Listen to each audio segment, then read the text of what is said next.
अस्सलाम वालेकुम नाज़रीन, प्रोग्राम दिन भर में मैं हूँ आपकी मेज़बान शहरबानो अवान और मेरे साथ मौजूद है इमरान सनाउल्लाह। नाज़रीन, प्रोग्राम में आज हम सबसे पहले बात करेंगे वफाकी हुकूमत के माहौलियाती और ज़रूरी एमरजेंसी के निफाज की। तो जनाब वज़ीर-ए-आज़म शहबाज शरीफ ने माहौलियाती और ज़रूरी एमरजेंसी नाफिज कर दी है। ये फैसला वफाकी काबीना के अहम इजलास में किया गया, जहाँ सैलाब की तबाहकारियों पर गहरी तशवीश का इजहार किया गया। वज़ीर-ए-आज़म शहबाज शरीफ ने यह वाज़ेह किया है कि सैलाब ने पंजाब, खैबर पख्तूनख्वा, गिलगित बल्तिस्तान में बड़े पैमाने पर नुकसान पहुंचाया है और अब सैलाब का रुख सिंध की तरफ है। उनका मजीद कहना था कि ये वक्त सख्त फैसलों का है, हम सबको मिलकर मौसमियाती चैलेंजेस का मुकाबला करना होगा। उन्होंने बताया कि ज़राई शोबे के नुकसान का मुकम्मल तखमीना अगले हफ्ते सामने आ जाएगा, जबकि चावल, गन्ना और काटन की पैदावार बुरी तरह मुतासर हुई है। इसी मकसद के लिए एक आला सतह कमेटी तश्कील दे दी गई है, जिसकी सरबराही वफाकी वज़ीर एहसन इकबाल करेंगे। वज़ीर-ए-आज़म ने कहा कि माहौलियाती और ज़राई एमरजेंसी सिर्फ ऐलान नहीं हम कर रहे, बल्कि एक कौमी एक्शन प्लान इस पर हमें करना होगा, जिसमें वफाक और सूबों को अपना किरदार अदा करना होगा। अब देखना यह है कि माहौलियाती और ज़राई एमरजेंसी इस फैसले के बाद क्या वाकई पाकिस्तान एक नए रोड मैप की तरफ जा पाएगा या नहीं, इसी पर बात करेंगे। हमें ज्वाइन किया है चेयरमैन ऑल पाकिस्तान किसान इत्तेहाद सैयद महमूद बुखारी साहब ने। बहुत शुक्रिया आपका बुखारी साहब। बुखारी साहब, ज़राई एमरजेंसी नाफिज कर दी गई है। हमने देखा कि सैलाब में बहुत ज़्यादा नुकसान पहुंचा, फसलों को, किसानों को बहुत नुकसान हुआ। अब क्या समझते हैं कि इसका हल क्या है? अब जब एमरजेंसी नाफिज की गई है तो इस पर इकदाम क्या किए जाएंगे? क्या अब ये तमाम चीज़ें इम्पोर्ट की जाएंगी? जी, बिस्मिल्लाहिर्रहमानिर्रहीम, अल्लाहुम्मा सल्ली अला मुहम्मद व आले मुहम्मद। शुक्रिया शहरबानो आपका और इमरान आपका और सुनो टीवी का। ये देर आयत दुरुस्त आयत मैं कहूँगा अभी मेरे ख्याल में नाफिज नहीं की गई, नाफिज करने का फैसला किया गया जी। और उसके बाद एक कमेटी जो है वो तश्कील देने का कहा गया है। होना तो ये चाहिए था कि नाफिज कर दी जाती और बाद में कमेटी खेला जाता। देखते हैं अभी यानी सैलाब को इतने दिन हो गए हैं और लोग इतनी तकलीफ के अंदर हैं और परेशानी के अंदर हैं और ऐलान भी हुआ है, इसका निफाज भी हो गया। वज़ीर-ए-आज़म ने तो ऐलान किया है कि इसका निफाज हो चुका है। बाकायदा पूरी कॉन्फ्रेंस की है इस पे। आज वफाकी काबीना के इजलास में जब इसकी अनाउंसमेंट होगी तो निफाज हम समझें इसका। फिर जी, मैंने सुनी है उसके अंदर यही है कि इसका फैसला किया गया है। नाफिज हो जाना जब नोटिफिकेशन होगा, इसका प्रोसेस है, तरीकाकार है कि इसको नोटिफाई किया जाता है। जब इसको नोटिफाई किया जाता है तो फिर ये लाजिम हो जाता है कानूनी तौर के ऊपर कि आपको को आफतज़दा करार दिया जाता है और आपकी जो है वो जितनी भी मसाइल होते हैं उनके ऊपर और जो नुकसानात होते हैं उनको पूरा किया जाता है। ज़रूरी एमरजेंसी एक अच्छा इक़दाम है अगर इसके ऊपर मनोअन अमल हो जाए। हमारे यहाँ जो है वो शहरबानो बहुत एतमाद का फुकदान है जी। हमें हुकूमतों से कभी किसी खैर की तवक्को नहीं रही। हमें कभी भी वहां से कोई अच्छी और ठंडी हवा नहीं आ पाती। ज्यादा से ज्यादा जब मीडिया का प्रेशर बनता है तो उस वक्त जो है वो ये ऐलानात जो किए जाते हैं। हालांकि ये ऐलान नजर आ रहा था जब पानी इतने जोर शोर से आ रहा था, जब आपका सियालकोट तबाह हुआ, गुजरात तबाह हुआ, पसरूर तबाह हुआ, नारोवाल तबाह हुआ, आपका हाफजाबाद तबाह हुआ, आपका आगे निकल आया, आपका लाहौर डिवीजन में पानी आ गया। तो उस वक्त ही और ये पानी आगे आना था ना, फिर आपको ये जंग को करना था, सब कुछ पता था। तो कहने का मकसद ये है कि उस वक्त कर देना चाहिए था, लेकिन अब मैंने कहा कि देर आयत दुरुस्त आयत। अगर इस तरफ तवज्जो हो गई है हुकूमत की तो मेरा ख्याल में शुक्रिया अदा करने की जरूरत तो नहीं है, क्योंकि ये उनकी जिम्मेदारी है। एक हमारे यहाँ एक नया कल्चर हो गया है कि जनाब हम जो है वो एक खुशामद के तौर पे हम कहते हैं जी कि वाह वाह। देखें, हुकूमत किस लिए होती है? हुकूमत अवाम के जानो माल के तहफ़्फ़ुज़ के लिए होती है। आज कितनी कीमती जाने शहरबानो जो है वो गई हैं, और क्योंकि ये मेरा ख्याल में कि कीमती है नहीं किसान। अगर इस मुल्क का किसान कीमती होता हमारी हुकूमतों की नजर में तो आज आपका मुल्क कहीं का कहीं खड़ा होता मुआशी तौर के ऊपर। आज आप मतलब देखें कि इंडिया की जो है वो बुखारी 670 साहब, ट्रिलियन। ये बात आपकी बिल्कुल दुरुस्त है। जरा हमें थोड़ा सा एजुकेट भी कीजिएगा, ये ज़रूरी इमरजेंसी ये होती क्या है, इसका फ़ायदा क्या होगा, क्या किसानों के जितने कंसर्न्स हैं वो इस ज़रूरी इमरजेंसी में एड्रेस हो पाएंगे और आप इससे मुतमईन हैं? जी इमरान जी, बिल्कुल। जरी इमरजेंसी जो है वो आपको पूरी तरह जो है तहफ़्फ़ुज़ देती है। उसके अंदर जो है वो जितने नुकसानात हैं वो पूरे किए जाते हैं और ये बाइख्तियार किया जाता है जितने भी आपकी ब्यूरोक्रेसी है जिन्होंने इसके ऊपर अमल दरामद करना होता है। और उसके बाद जो है कर्जे माफ किए जाते हैं या कर्जों को अपना आगे बढ़ा दिया जाता है। बिजली के बिल जो है वो माफ किए जाते हैं या उनकी इकसात जो उसको किया जाता है। आपको खाद, बीज, स्प्रे, आपको कल्टीवेशन जो है वो फ्री हुकूमत की जिम्मेदारी बन जाती है कि वो फ्री दे। देखें, इस वक्त हमारा मुल्क जिस नाजुक दौर से जो गुजर रहा है, वैसे तो 76 सालों से मैं सुनता आ रहा हूं, मेरी 65 साल मेरी भी उम्र हो गई इमरान, कि मुल्क हर हुकूमत आती है और वो कहती है कि मुल्क नाजुक दौर से गुजर रहा होता है। लेकिन आप जरा जाके हमारे ब्यूरोक्रेसी के दफ्तर देखें, हमारे वजीर आजम साहब का दफ्तर देखें जहां पे मीटिंग्स होती हैं और वहां पे जितने हमारे चाहे सियासतदान हैं जो सूटेड बूटेड, कहीं से आपको नजर आता है कि ये मुल्क मकरूज है?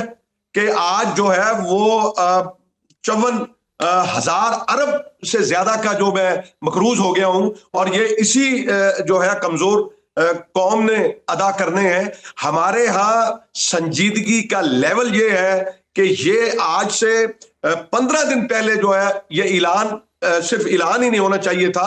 आजकल टेक्नोलॉजी का दौर है, आप जो है गूगल के जरिए से आप नुकसान का अंदाजा लगा सकते हैं। आपके जो खेवट है, इस सारे मामला में भी देखना होगा बुखारी साहब के किसानों का जितना नुकसान हुआ, माल मवेशी घर बार और इसके साथ साथ खेतों में जो सारा नुकसान हुआ है वो सिर्फ उनकी जमा पूंजी नहीं गई बल्कि किसानों के अरमान भी पानी में बह गए हैं और इसका मुकम्मल तौर पर इस तमाम जो उनका नुकसान है इसको भरना होगा और ये हुकूमत की जानिब से जिम्मेदारी है। बहुत शुक्रिया, आपने सारे मामले पर गुफ्तगू की और ये हमें समझाया कि अब इस सब में किसानों क्या सोचना होगा। किसान बहुत ज़रूरी हैं इस मुल्क के लिए, हमारी अनाज के लिए। हमारे घरों में अनाज उन्हीं की वजह से आता है। रिसेंटली 2022 में जो सैलाब आया है और जनूबी पंजाब के बड़े इलाकों को उसने हिट किया था, 30 अरब डॉलर का पाकिस्तान में उसमें नुकसान हुआ था और अभी तक उसकी रिकवरी हम नहीं कर पाए और एक और बड़े सैलाब और एक और बड़ी तबाही का इस वक्त पाकिस्तान के मुख्तलिफ सूबों को सामना है। इस वक्त सैलाब जो है वो हम देख रहे हैं कि सिंध में हिट कर रहा है। बहरहाल सिंध ही आपको लिए चलते हैं। कराची में बारिशों से इस वक्त क्या सूरत हाल है? 2 रोज़ से जारी वक्फे की तेज़ बारिश ने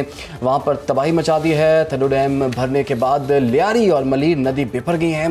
सैलाबी पानी घरों और सड़कों में दाखिल हो गया है। M9 मोटरवे, शाहराह भुट्टो और शहर की बड़ी सड़कें इस वक्त दरिया का मंजर पेश करने लगी। ठीक है, इस सारे सूरत हाल पर हमारे साथ मौजूद है बावली चांदी। और बाप बताइएगा अभी क्या ताज़ा तरीन सूरत हाल है वहाँ पर? उस मकाम पर मौजूद हूँ जहाँ पर रात पानी ने बड़ी तबाही फेर दी है। यहाँ पर 1 दर्जन से ज़ायद मकानात मुकम्मल तौर पर तबाह हो गए और उन मकानात की तमाम छतें, दीवारें सब जो है और सामान ये मली नदी बहा कर ले गई। अगर मेरे सीधी हाथ पे कैमरामैन दिखा सके तो यहाँ पर मैं आपको दिखाऊंगा, ये वो मकाम है जहाँ पर रात मली नदी के पानी, इस वक्त तो पानी का जो बहाव है वो उस रफ्तार से इतना तेज़ नहीं है, लेकिन रात आने वाले पानी ने यहाँ तबाही फेर दी है। सामने आप मकानात देख सकते हैं मली की नदी के उस किनारे पे जहाँ पर 1 दर्जन से ज़ायद मकानात गिरे हैं और मुख्तलिफ मकानात का सामान, मुख्तलिफ चीज़ें जो है बहकर निकल गई हैं। ये वही मकाम है जहाँ पर कल 2 अफराद डूब गए थे, एक को बचा लिया गया और एक की अभी तक तलाश जारी है।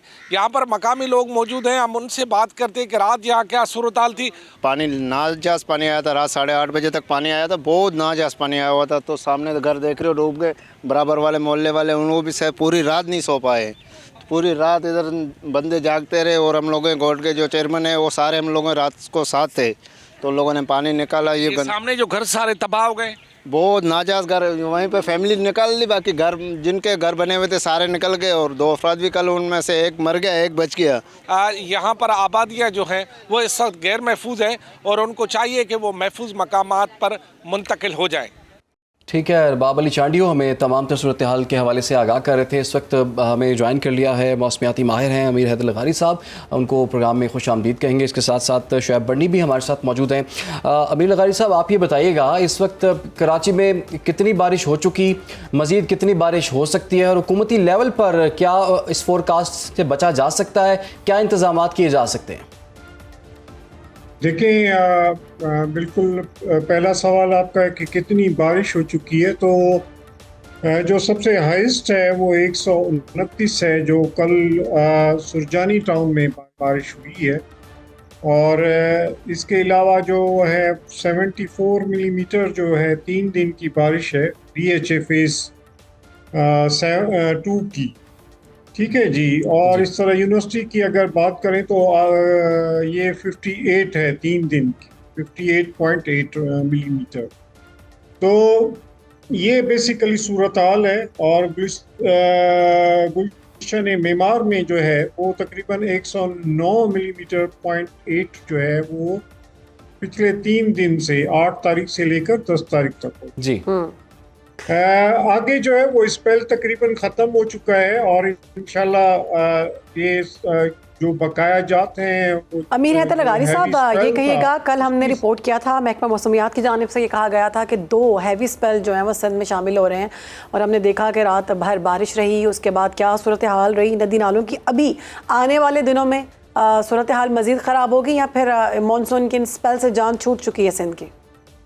देखिए, मैं आपको यही बता रहा हूँ कि अभी जो है वो तो हल्की फुल्की बारिश रहेगी। जैसे जो बारिश अभी आप देख रहे हैं कि बूंदाबांदी जिसे लफ्ज़ इस्तेमाल करूँ, तो ये कल तक 11 तारीख तक रहेगी। इसको हम कहते हैं स्पेल की जो बकाया जात होती है वो बारिश होती रहती है। बाकी इंशाल्लाह फ्यूचर में कोई भी ऐसा स्पेल हम सीवियर नहीं देख रहे हैं सितंबर में। तो आगे चल के फिर देखेंगे कि क्या होता है। लेकिन अभी सितंबर में मानसून तकरीबन अपने अख्ताम को पहुंच रहा है। स्पेशली सिंध की बात की जाए तो बाकी रही मुल्क भर के हवाले से 16-17 कह दीजिएगा, मुल्क भर में क्या स्पेल का सिलसिला जारी रहेगा? जी देखिए, 16, 17 और 18, 19 तक जो है वो KP के और जो अपर पंजाब है, लाहौर से ऊपर जो है उसको सिस्टम जो है वो एक हिट करेगा 16, 17 और 18 तारीख और 19, 20 के दरमियान। ये 3-4 दिन चलेगा स्पेल। तो वो हो सकता है कि वहाँ पर बहुत सीवियर वेदर दे। ठीक है। अच्छा शुएब बर्नी, आप बताइएगा, कराची में इस वक्त मुख्तलिफ इलाकों में हम देख रहे हैं काफ़ी ज़्यादा बारिश हुई है, बहुत से इलाके नशेबी हैं और वो पानी में डूबे हुए हैं। इंतज़ामिया की सतह पर, हुकूमती सतह पर क्या इक़दाम किए जा रहे हैं लोगों की मुश्किलात को कम करने के लिए? जी देखिए, सिंध हुकूमत, इंतज़ामिया, रेस्क्यू 1122, पाक फौज, नेवी तमाम मुतहर्रिक हैं और शहरियों की मदद के लिए सरगर्म है। इसके अलावा जो मुख्तलिफ सियासी और फलाही तंजीमें हैं, ईदी फाउंडेशन हो गई, छिपा हो गई, रेस्क्यू 1122 हो गई, मुख्तलिफ सियासी जमातों के जो फलाही तंजीमें हैं वो भी इस वक्त रोडों पे हैं। क्योंकि कराची में ये जो पानी आया है ये कराची की अपनी होने वाली बारिश का पानी नहीं है। ये पीछे से केरतर रेंज के पहाड़ों से पानी आया है, हब चौकी की तरफ से पानी आया है और इसने कराची की नदियों में तोगयानी फैलाई है, जिसका किसी ने एस्टिमेट भी नहीं लगाया हुआ था कि इतना हैवी फ्लड पीछे से आ जाएगा। और ये पहाड़ों से आने वाला तेज फ्लो वाला पानी है। जिस तरह से सैलाबी सूरत हाल कराची में हुई है वो कराची के अंदर होने वाली बारिश की वजह से नहीं है। कराची की जो लियारी और मलीर नदी है वो ऐसे दरिया का मंजर पेश कर रही है। उसके अंदर जो कोरंगी नदी भी है वहां पे इतना ज्यादा पानी का फ्लो है। हम खुद फील्ड में मौजूद हैं, कवरेज कर रहे हैं। ठीक है, बहुत शुक्रिया शुएब बर्नी और अमीर हैदर लगारी साहब, आपने हमें वक्त दिया। सिंध के दीगर शहरों में क्या सूरत हाल है सैलाब की और वहाँ पर क्या ख़तरात मौजूद हैं? इस वक्त सखर बिराज पर मौजूद है हमारे नुमाइंदे वकास सलीम। वकास साहब बताइएगा, इस वक्त सखर के इर्द गिर्द के इलाकों में क्या सैलाबी सूरत हाल है और इंतज़ामिया के क्या इंतजाम हैं? जी बिल्कुल, इस वक्त मैं दरियाए सिंध में सखर बिराज के मुकाम पर मौजूद हूँ। सखर बिराज पर पानी की सतह में तेज़ी से इजाफा हो रहा है। गुज़िश्ता 24 घंटों के दौरान 26,000 क्यूसिक पानी पानी की सतह में इजाफा हुआ है। सक्कर बराज पर गुज़िश्ता कई दिनों से निचले दर्जे की सैलाबी सूरत हाल थी। पानी की सतह में इजाफा होने के बाइस अब ये दरमियाने दर्जे की सैलाबी सूरत हाल में तब्दील हो गई है। सक्कर बराज कंट्रोल रूम का कहना है कि आज सक्कर बराज पर पानी की आमद 4 लाख क्यूसिक रिकॉर्ड की गई है, जबकि कोटरी बराज की जानिब डाउन स्ट्रीम में 3,82,000 क्यूसिक पानी का सैलाबी रेला छोड़ा गया है। महकमा आबपाशी हुकाम का कहना है कि दरिया सिंध में पानी की सतह में इजाफा होने के बाइस कच्चे के इलाके जो अभी तक खुश्क थे वो भी ज़ेर आब आ चुके हैं और कच्चे के इलाकों से 11,000 से ज़ायद इलाका मकीनों को उनके माल मवेशियों समेत महफूज मकामात पर मुंतकिल किया गया है। महकमा आबपाशी हुकाम का कहना है कि 12 से 13 सितंबर के दरमियान ऊंचे दर्जे का सैलाबी रेला सक्कर बराज पे पहुंचेगा, जिससे निपटने के लिए तमाम तर इकदाम कर लिए गए हैं। जबकि सक्कर बराज के आप मेरे अकब में देख सकते हैं 66 दरवाजे हैं, उनको खोल दिया गया है और इससे सक्कर बराज से निकलने वाली जो 7 नहरें हैं उनमें भी आज 18,000 क्यूसिक पानी छोड़ा गया है। जी ठीक है, बहुत शुक्रिया। सक्खर की सूरत हाल के हवाले से हमें अपडेट कर रहे थे वकास। गुड्डू बराज का रुख करेंगे, रोशन अली बलोच हमारे साथ मौजूद है। रोशन, बताइएगा वहाँ पर क्या मनाज़र है इस वक्त? जी बिल्कुल, इस वक्त मैं मौजूद हूँ दरिया के किनारे पर, गांव साजन वागन पर। यहाँ पर जो कच्चे के इलाके मकीन है, नकल मकानी करके यहाँ पर आए हैं और उनसे जानते हैं उनका कितना नुकसान हुआ है, उनकी कितनी माल मवेशी और जो फसलें हैं वो तबाह हो गई हैं। इस वक्त मेरे साथ इलाके मकीन मौजूद है, उनसे जानते हैं उनका कितना नुकसान हुआ है। बहुत नुकसान हुआ है सर। हमारा फुट्टी, हमारा जो मुग्गी था वो भी चला गया, वो गन्ना है वो भी चला गया सर, कुछ नहीं बचा। गवर्नमेंट के जानिब से आपको क्या कुछ कुछ नहीं, कुछ नहीं मिला, कुछ नहीं मिला। गवर्नमेंट किधर तावन करता है यार, नहीं करता तावन। कोई आया नहीं है, कोई DC या GIC कोई नहीं आया उधर। माल हमारे पास चारा वगैरह कुछ माल के वगैरह ना टीका ना आदमियों के लिए कुछ नहीं है। जैसा कि आपने इलाके मकीनों की बातें सुनी, उनका यही कहना था कि इस वक्त तक ज़िला इंतज़ामिया के जानिब से कोई भी खातर खा इक़दाम भी नहीं किए गए हैं, ना ही यहाँ पर DC पहुँचा है, ना ही AC पहुँचा है। इस वक्त मेरे साथ एक और इलाके मकीन भी मौजूद है, उनसे जानते हैं उनका क्या कहना है। असेरा ने नुकसान खोड़ थे, असेरी जेकी फुटी वो भी पानी बुड़ा के सजा नुकसान थे, कमा दी पानी अचे, असेरा नुकसान खोड़ भी थे। ना आज तक DC भी आए, ना कोई भी को नहीं आया। असें अपने खर्चे आप हल दे। आप लोगों ने इन लोगों की बातें सुनी और भी एक दोस्त हमारे साथ मौजूद है, उनसे जानते हैं उनका क्या कहना है, उनका कितना नुकसान हुआ है कच्चे के इलाके में। सर कोई नुकसान सेड़ा घना थी गए, क्या कुछ नहीं मिला। ना यहाँ तो कोई डॉक्टर आए, ना कोई शय आए। सेड़ा गन्ना लुड़ गए, फुट्टी लुड़ गए, सारे लुड़ गए। क्या क्या बुधाऊं हुण। असां वेंदो किराए बेड़ी करा वेंदो 10,000 रुपया बेड़ी ले किराया गिंदन। असां हुण केॾे वञूं। ना यहाँ तो कोई अलमदार आए, ना कोई शय। बरसात होंदी है, पन्नी याद कराई बाहर आंदू, खुले आसमान हेठाल वेठाल कोई शाही नहीं मिलता, ना कुछ मिला ही है। जैसा कि आपने इलाके मकीनों की बातें सुनी, उनका यही कहना था कि हम DC साहब से ये अपील करते हैं कि खुदारा हमारी मदद की जाए, हमें टेंट फराम कर दिए जाएं। हम 10-10 हज़ार जो कश्तियों के किराए भरकर कच्चे के इलाके से नकल मकानी कर इस गाँव पर पहुँचे। खुदारा हमारी मदद की जाए। जी ठीक, बहुत शुक्रिया गुड्डू बराज पर तमाम तर सूरत हाल के हवाले से हमें अपडेट किया है रोशन अली बलोच ने। अभी एक वक्त है ब्रेक का, ब्रेक के बाद हाजिर होते हैं। Welcome back. आपको बताएंगे कतर के दारुल हुकूमत दोहा पर इसराइली फ़ज़ाई हमले के हवाले से कतर के दारुल हुकूमत दोहा पर इसराइली बमबारी ने पूरे खत्ते को हिला कर रख दिया। इराशी इलाके मलबे का ढेर बन चुके हैं, बेगुनाह जानें ज़ाया हुई हैं। सबसे बढ़कर यह हमला उस वक्त हुआ जब हमास की क़यादत जंग बंदी के लिए मुज़ाकरात कर रही थी। इसी पर बात करेंगे, हमारे साथ हमारे गेस्ट मौजूद हैं। बिल्कुल जी, साबिक सफ़ीर जियर बलोच साहब हमें ज्वाइन कर चुके हैं। जियर बलोच साहब, इस डेवलपमेंट को आप किस तरह से देखते हैं? मशरिक़ वुस्ता में अमन की कोशिशें हो रही थी, इस हमले के बाद क्या मुज़ाकरात की कोई गुंजाइश बाकी रह गई है? देखिए, सबसे पहले तो हमें इसको बड़े अंदाज पे हमें इसको स्ट्रॉन्ग टर्म्स में हम इसको कंडेम करते हैं as the people of Pakistan, as the friends of the Qatari people. और मैं समझता हूँ कि हमला न सिर्फ कि हमास और था, लेकिन इसमें कतर की सोवरेनिटी पे था, उसकी इंडिपेंडेंस के पे था, और सबसे बड़ी बात है कि पीस प्रोसेस के ऊपर था। ऑल्दो हमें कोई शक नहीं कि ये जो इस वक्त वहाँ जंगियों की एक और टेररिस्ट की जो हुकूमत है इजराइल की इस वक्त, जो कि मातवा खून खराबे के, कुछ भी और मजीद उसके पास नजर नहीं आता उसको, और वो अपनी सर्वाइवल की जंग लड़ रहा है। जो नेतन्याहू एक कन्विक्टेड एलन है। तो मैं समझता हूँ कि अब जंग जो अमन की बातें हैं वो खत्म तो नहीं हो सकती, लेकिन डेफिनेटली इस हमले से बहुत सारा सेटबैक हुआ है पूरे प्रोसेस को। अब वो एतमाद की फिजा जो बन रही थी या बनी थी, जो कतर जिसको दोनों तरफ से एतमाद था, अब वो इस लिहाज से इजराइल अपना एतमाद मुकम्मल तौर पे खो चुका है। अच्छा जी साहब, ये भी बताइएगा सर, ये भी अर्ज कीजिएगा, बहुत से सवाल जन्म ले रहे हैं। कुछ ज़रा ये कहते हैं कि इसराइल ने हमले से पहले जो है वो अमेरिका को एतमाद में लिया था, और डोनाल्ड ट्रंप ये कहते हैं कि मुझे तो नहीं पता था इसराइल ने हमला कर दिया। दूसरी जानिब हमें पता है कि कतर में भी इस वक्त एयर डिफेंस सिस्टम बड़ा ज़बरदस्त किस्म का $19 अरब का एयर डिफेंस सिस्टम है, वो इसराइली तैयारों को या हमलों को रोक नहीं पाया। तो बड़े शुकूक शुबहात जन्म ले रहे हैं, आपकी क्या राय है इस पर? नहीं, मेरा ख्याल है उसमें उसकी यही सवाल कतरी प्राइम मिनिस्टर साहब से भी किया गया था, और मैं उन्हीं के जवाब को जवाब दूंगा कि उन्होंने कहा कि मसला ये है कि उनके पास जो हथियार जो उन्होंने इस्तेमाल किए हमले में वो इतने सोफिस्टिकेटेड थे, इतने फ्यूचरिस्टिक थे कि उनकी जो इस्तात जो थी टेक्निकल उस इक्विपमेंट की या एयर डिफेंस की, वो उससे बाहर थे।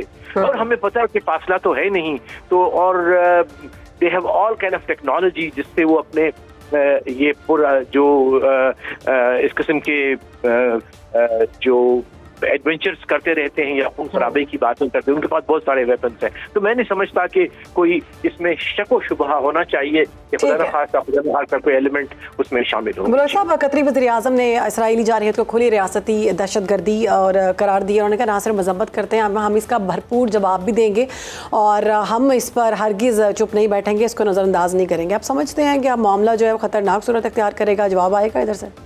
यकीनन बहुत सारा। अब ये जवाब जरूरी नहीं है कि वो जहाजी अपने भेजेंगे, लेकिन जवाब का मतलब ये है कि उसमें it can be a collective diplomatic effort bye these Arab countries जिनकी कोई चैनल ऑफ कम्युनिकेशन था इजराइल के साथ, या जिनके साथ उनके ताल्लुकात हैं डिप्लोमेटिक। तो मैं समझता हूँ कि उससे पहले ये लोग वो जरूर जो है वो करेंगे इस चीज़ को इस्तेमाल अपने जो डिप्लोमेटिक चैनल्स को। उसके बाद अगर खुदा न खास्ता इस्तेमाल करना पड़ता है कोई ऐसा जवाब जो है बहुत मुश्किल, क्योंकि उससे तो जंग के हालात और बढ़ जाएंगे और उससे मजीद और टेंशन बढ़ेगा। तो मैं समझता हूँ कि America will probably play that role, क्योंकि उसने प्रेसिडेंट ट्रंप ने इसको कहा जब उसकी बातचीत हुई है क्राउन प्रिंस के साथ, तो ना उनके जो प्रिंस के साथ उनके जो हुक्मरान है कतर के, कि उन्होंने कहा कि ऐसी चीज़ अब दोबारा नहीं होगी। तो हो सकता है कि अमेरिका अश्योर करवाए कतर को कि अब ये इजराइल इस किस्म की हरकत नहीं करेगा और प्रॉब्ली वो स्केल डाउन करने की कोशिश करेंगे। ठीक है, बहुत शुक्रिया आपका जीरब लोध साहब, हमें आगाह कर रहे थे। लेकिन अगर देखा जाए तो जब इसराइल ने ईरान पर अटैक किया था उस वक्त भी अमेरिका ने ये कहा था कि जी ये हमें नहीं पता, ना ही हम इस हमले में शामिल हैं, और अब भी यही कह रहे हैं कि जी ये हमले में हमें नहीं पता था, ये तो सिर्फ इसराइल ने हमला कर दिया। और इमरान, साथ ही जो हम देख रहे हैं कि इसराइल जो है वो दिन ब दिन बहादुर होता जा रहा है, अपनी डिटाई पर डटा हुआ है, और अमेरिका खामोश तमाशा ही बना हुआ है। जो हमला किया गया कतर पर, ये सिर्फ एक मुल्क पर नहीं है बल्कि पूरे खत्ते को दहशतगर्दी सूरत हाल में और जंग में धकेलने की कोशिश की जा रही है, जो कि नहीं होना चाहिए। और इस पर अब देखना होगा कि खत्ते में मजीद सूरत हाल कैसे ख़राब होती है। आज के प्रोग्राम से हमें इजाज़त दीजिए, इंशाल्लाह आपसे मुलाकात होगी कल। अपना ख्याल रखें, अल्लाह हाफ़िज़।